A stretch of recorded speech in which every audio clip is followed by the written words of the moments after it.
Buenas tardes, un gusto saludarte desde la ciudad de las montañas, Monterrey, Nuevo León, México, en este primer video de la serie titulada Momentos de lectura,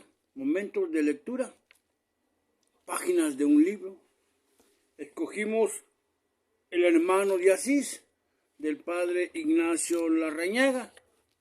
Les voy a comentar, les voy a leer una página y platicar unos minutos cortito sobre lo que escribe el padre para alimentar nuestra fe y aprender un poco sobre la vida, el itinerario espiritual de ese gran hombre llamado el hermano Francisco de Asís. Vamos a leerlo y ahorita platicamos, mi hermana. Acompáñanos en este primer video, que Dios te bendiga.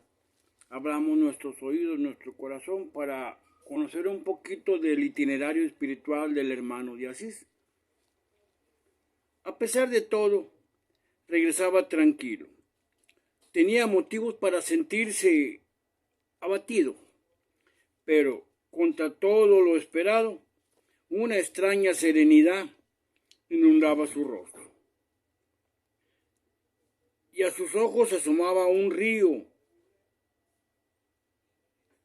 un no sé qué, semejante a la paz de un sueño alcanzado o de un amanecer definitivo. En aquella noche había saltado todos los quicios y sus sueños descansaban ahora sobre un nuevo viento de gravedad, un nuevo centro de gravedad. Todo había cambiado, como si el mundo hubiera dado aquella noche un repentino giro de 180 grados. Entre las nieblas matinales que se extendían sobre el valle de Spoleto hasta Perusa, el hijo de Bernardone cabalgaba en paz hacia su casa. Estaba dispuesto a todo y por eso se sentía libre y feliz. Se le ha llamado la noche de Spoleto. No obstante, contra lo que parece y se dice, no comienza en esta noche la aventura franciscana, sino que, al contrario, aquí culmina una larga carrera de obstáculos en que hubo insistencia de parte de la gracia y resistencia de parte del joven soñador. En esta noche se rindió nuestro combatiente. Nada se improvisa en la vida de un hombre. Nada se improvisa en la vida de un hombre, ni la de una mujer. El ser humano es siempre hijo de una época y de un ambiente. Como luego dicen, dime con quién andas y te diré quién eres. Como lo son los árboles y las plantas. Un abeto no crece en las selvas tropicales, ni un ceibo en las cumbres nevadas. Si en la cadena de las generaciones surge un alto exponente humano, no brota de improviso, como los hongos en las montañas. Nuestra alma es recreada a imagen y semejanza de los ideales que gravitan a nuestro derredor, y nuestras raíces se alimentan, como por ósmosis y sin darnos cuenta, de la atmósfera de ideas que nos envuelven. Si queremos saber quién es un hombre, miremos a su derredor, es lo que llaman entorno vital. ¿Cómo es el ambiente en el que tú creciste? ¿Recuerdas, hermano? ¿Cómo es el ambiente en el que creciste? ¿Cómo es el ambiente en el que están creciendo tus hijos? ¿Recuerdas? ¿Cómo era tu hogar? ¿Cómo eran las costumbres? ¿Qué es lo que más ocupaba la actividad de nuestro hogar en aquella pequeña infancia, más lejana ya infancia? ¿Cómo es el hogar de nuestros hijos? Al asomarse al mundo por la ventana de su juventud, el hijo de Bernardone se encontraba con un cuadro de luces y sombras, las llamas de la guerra y los estandartes de la paz, los deseos de reforma y la sed de dinero. Todo estaba mezclado en la más contradictoria fusión. Si queremos desvelar el misterio de Francisco de Asís, siquiera unos segmentos, un poquito. Y es eso lo que pretende este libro, comencemos por observar qué sucede a su derredor. Los nacionalistas güelfos se aliaban una y otra vez entre sí mismos y con el pontificado para expulsar a los imperialistas del Sacro Imperio Germánico.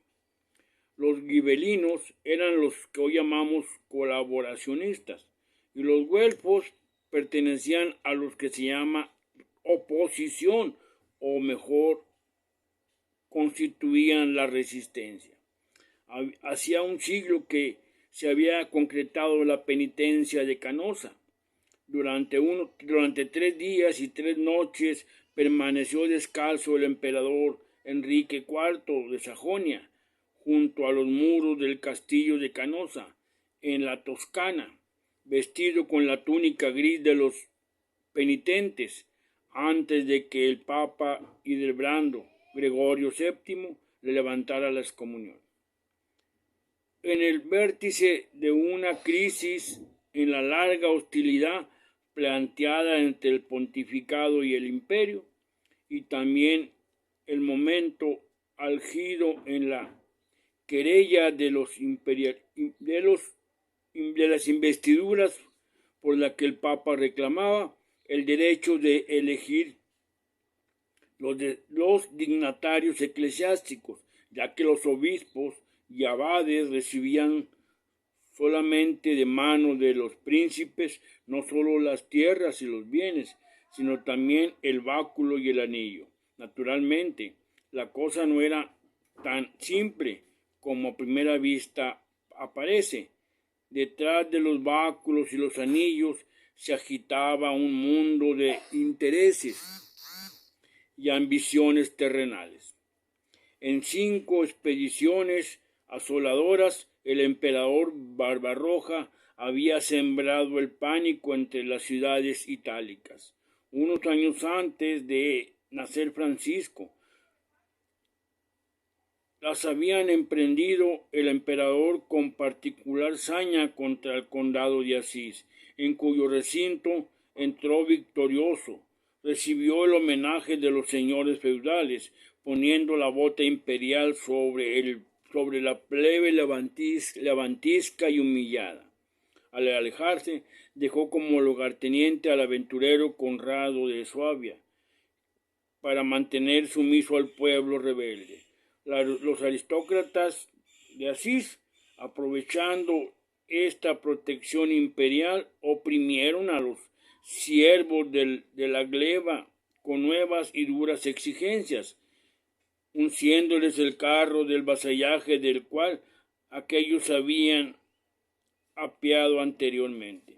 Francisco nació en estos momentos en que la villa se mantenía vigilada por Conrado desde la formidable fortaleza de la Roca, erigida amenazadoramente en lo alto de la ciudad. En ese contorno transcurre la infancia de Francisco.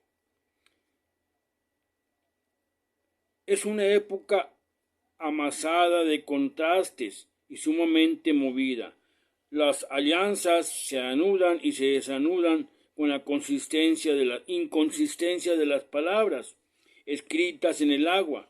Suben y bajan las pequeñas repúblicas y las grandes señoríos. Hoy el emperador pide protección al Papa y mañana lo depone o contrapone un antipapa, o entra fuego entre los muros de Roma. La serpiente de la ambición levanta su cabeza en las torres almenadas de los castillos, en los palacios lateranenses y en las fortalezas imperiales. Las llamas siempre estaban de pie al viento.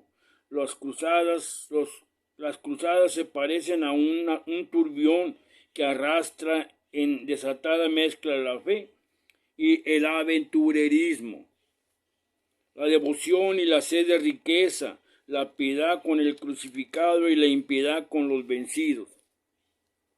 Al subir al pontificado Inocencio III, personalidad de gran empuje y alto corazón, las ciudades italianas levantaron cabeza exigiendo independencia, reclamando justicia y en algunos casos alzando el puño de la venganza. la rebeldía se extendió como ciego vendaval por toda la Italia central. En el condado de Asís, la revolución alcanzó alturas singulares. Era la primavera de 1198, cuando el pueblo se enteró que Conrado se había sometido en Narni a las exigencias del Papa. Los asienses subieron a la roca y en el primer asalto demolieron el soberbio bastión sin dejar piedra sobre piedra. Con gran celeridad levantaron una sólida muralla alrededor de la ciudad con el material de la roca desmantelada. Así se erigió la República de Asís, independiente del emperador y del Papa. Francisco tenía a la sazón 16 años. Las llamas de la venganza se encendieron en todas partes, atisbadas por la ira popular en contra de los opresores señores feudales. Ardieron sus castillos en el Valle Umbro, estallaron las torres almenadas, fueron saqueadas las casas señoriales y los nobles tuvieron que refugiarse en la vecina Perusa. Entre los fugitivos se encontraba una preadolescente de unos 12 años llamada Clara. Esta Clara es Santa Clara de Asís. Los nobles asienses refugiados pidieron auxilio a la eterna rival, Perusa, en contra del populacho asiense, que los había expulsado. Después de varios años de parlamentos, ofertas y amenazas, se dirimió el combate bélico en los alrededores del puente San Giovanni, lugar riquísimo entre Perusia y Asís. Era el verano del 2003. Aquí participó Francisco, que a la sazón tenía 20 años. Así asoma a la historia el hijo de Bernardone, peleando en una escaramuza comunal a favor de los humildes de Asís. Los combatientes de Asís fueron completamente derrotados y los más acaudalados fueron tomados como rehenes y deportados a la prisión de Perusa. Ahí tenemos a Francisco, hecho prisionero de guerra en las húmedas mazmorras de Perusa. Ahí le dejamos. Es el ambiente en el que nace y crece los primeros 20 años de Francisco de Asís. Era una lucha entre la iglesia y el poder político. Había una lucha en aquellos años, dice el libro, dice el padre Ignacio Larrañaga, que el Papa, los obispos eran nombrados por los emperadores, los reyes poderosos de su tiempo, y le daban tierras, le daban bienes y el báculo y el anillo. Era como una lucha de poder, como una etapa difícil de nuestra amada iglesia en crecimiento. Era una lucha difícil, había guerra, había intereses monetarios. Era la época de los caballeros y Francisco soñaba con la gloria. Se había alistado a la guerra porque quería tener gloria y reconocimiento. Pero pierden en esa batalla contra Perusa y el hermano de Asís, el hermano Francisco, es hecho prisionero. Ahí aparece en la historia, dice el padre Larrañaga, Francisco de Asís. En un ambiente de guerra, en un ambiente de escaramuzas, en un ambiente de ambiciones materiales, de corrupción, detrás de la fe, detrás de los puestos del servicio a la palabra, se escondían ambiciones. Desde aquellos años. Ahí vemos como el día de ahora, detrás del ministerio, del servicio de la palabra, se esconden intereses económicos y monetarios. Un momento, por favor.